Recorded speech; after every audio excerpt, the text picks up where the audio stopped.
So, good morning again. This morning, I want to take another look at happiness, and we're going to talk about it today and then again on Wednesday. But let me start by just saying I actually prefer the term contentment because I tend to think of it as more sort of subtle and enduring, where happiness can sort of be fleeting and temporary. But rather than quibble over that, I'll use both terms, and we can at a later point talk more about the differences, at least as I see them. So that said, I want to talk about the fact that we live in a culture that has constructed an almost religious devotion to achievement. From our earliest years, we get the message that happiness exists somewhere ahead of us with our achievements, with our accomplishments, with our acquisitions, the next promotion, the next degree, the next milestone. And we are told both explicitly and implicitly that we have to earn this. We have to earn our happiness, earn our contentment. That this joy from it is a reward dispensed only to those who have accumulated enough of the markers of success. That's the cultural message. But when we arrive at these destinations, when we check these boxes, we often find that the profound promised fulfillment is either absent or startlingly brief. It's fleeting. Okay. And the Buddhist tradition offers a radically different understanding of happiness that really runs contrary to the cultural messages that most of us grew up with. It does not reject effort, it does not reject accomplishment, but it refuses to make our well-being solely contingent upon our accomplishments and our efforts. Okay. The Buddhist core insight here, as you know, is deceptively simple. Suffering arises from clinging. And in the context of achievement, this means that it is not our goals themselves that cause the stress, but our white-knuckled attachment to outcomes. We get so locked on the outcome, we miss the journey. Okay. Our insistence that we can't be whole until some external condition is met. I mean, that is the ball and chain that so many of us drag around.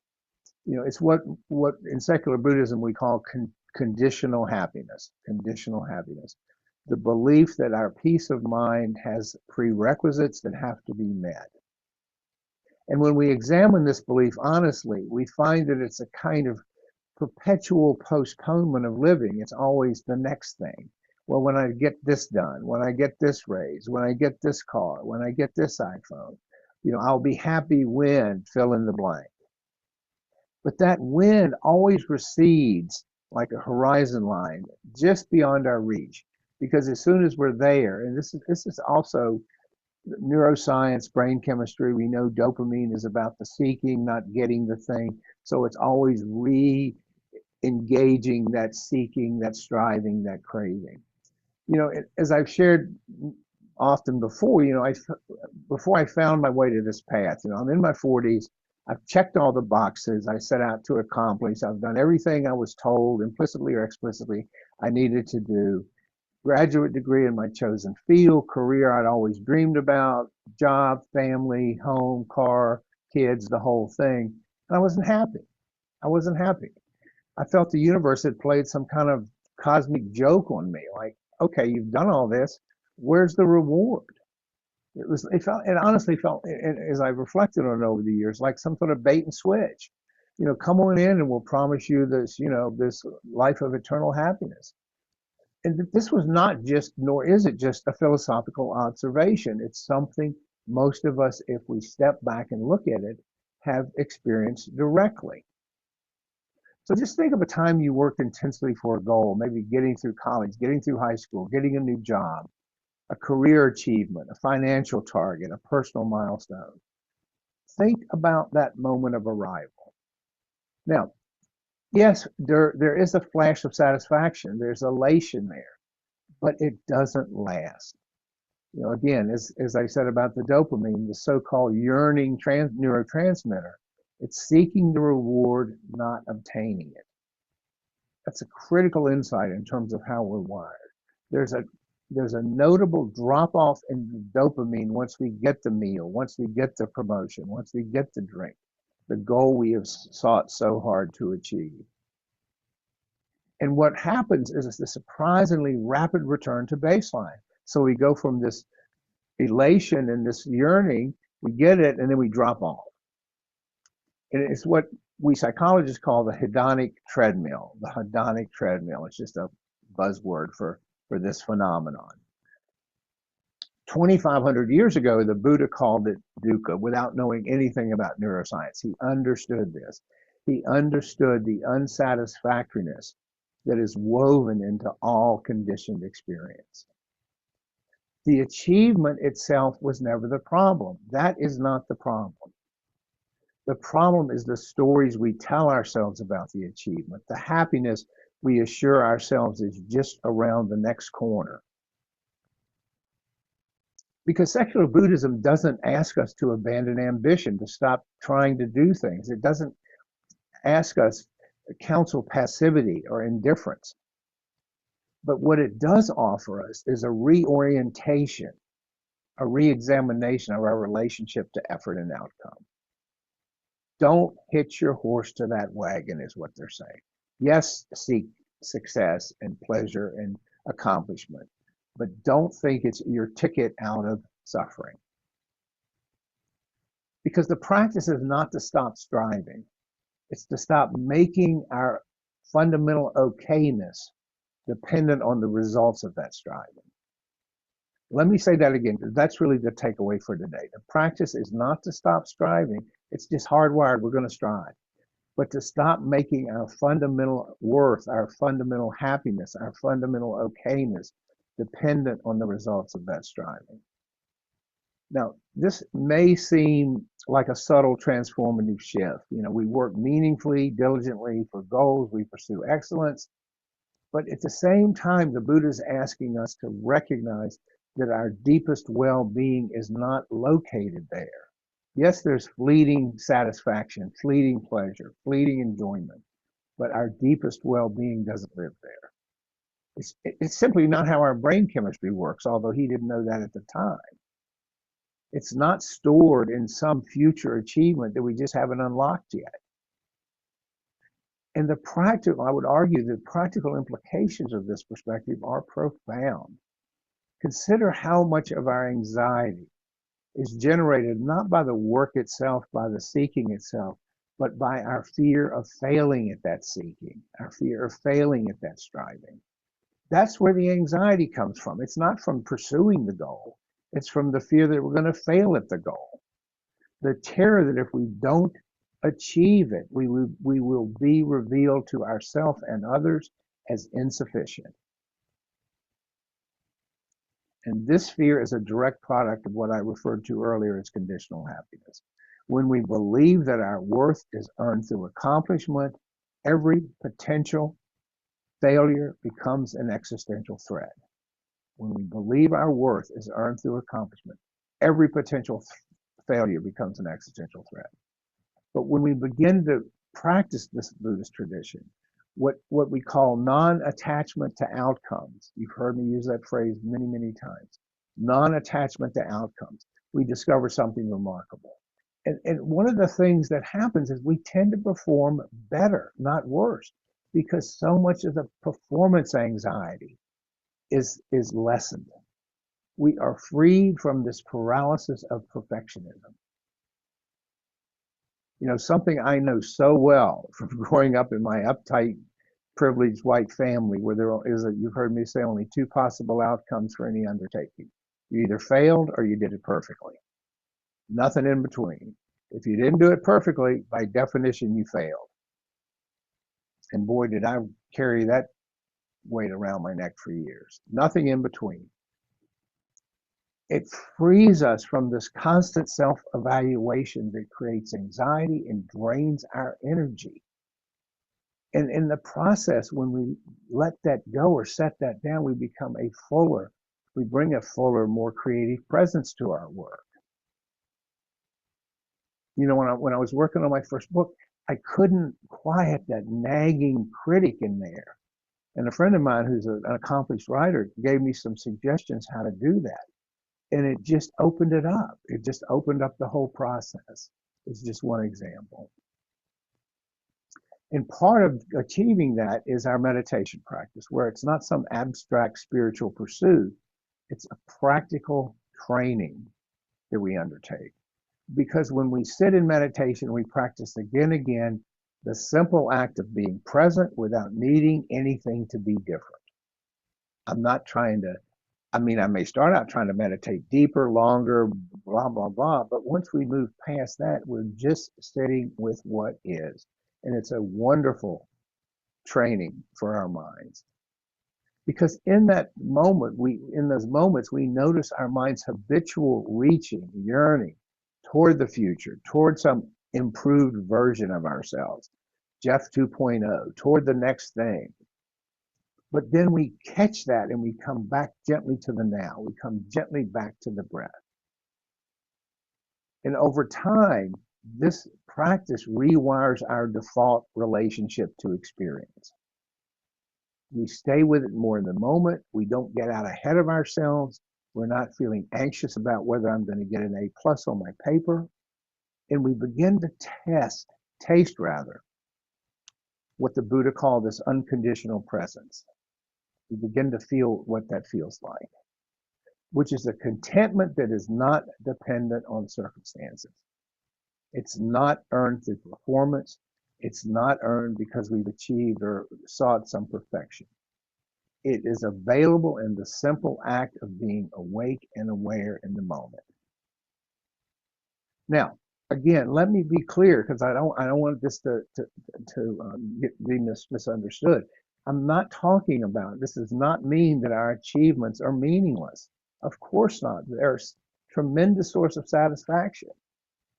But it does mean that our achievements are freed from the impossible burdens we place upon them. When we no longer require of our achievements, of our accomplishments, to validate our very existence, our very worth, we can really step back and appreciate them for what they are. Expressions of our energy, of our creativity, of our care in the world, of our connections to others, of our relationships. You know, a career milestone is celebrated without having to squeeze it and cling to it and make it, all about our worth. A creative work, and many of you here are creatively inclined, can be offered without our identity riding on its perception. In the past, when I've worked with a couple writers over my career, and they came in with writer's block. And this was exactly where that writer's block lived, what I'm talking about today. If they could shut up that inner critic long enough, they could get freed up to write. Financial security can be pursued as a practical, necessary good without being the foundation of our self-worth. Do we really need trillionaires? The people trying to prove their worth by having $1 trillion in the bank? I mean, give me a break. I mean, what does that say about the culture? What does that say about our priorities, about people living in tents down on the river? I mean, don't get me started on that. But anyway, but when we're able to move in this direction, paradoxically almost, our achievements become more enjoyable, not less, because we're freed from that performance anxiety, from that eye on the prize all the time. We're no longer squeezing our accomplishments for a sense of okayness that they were never meant to provide in the first place. It's an illusion.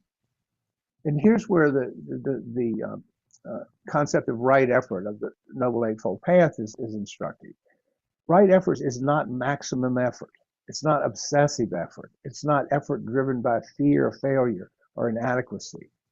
It's effort that through our practice arises from clarity, from a genuine engagement with the task at hand, unencumbered by all these stories and all this noise, rather than some desperate need to prove something.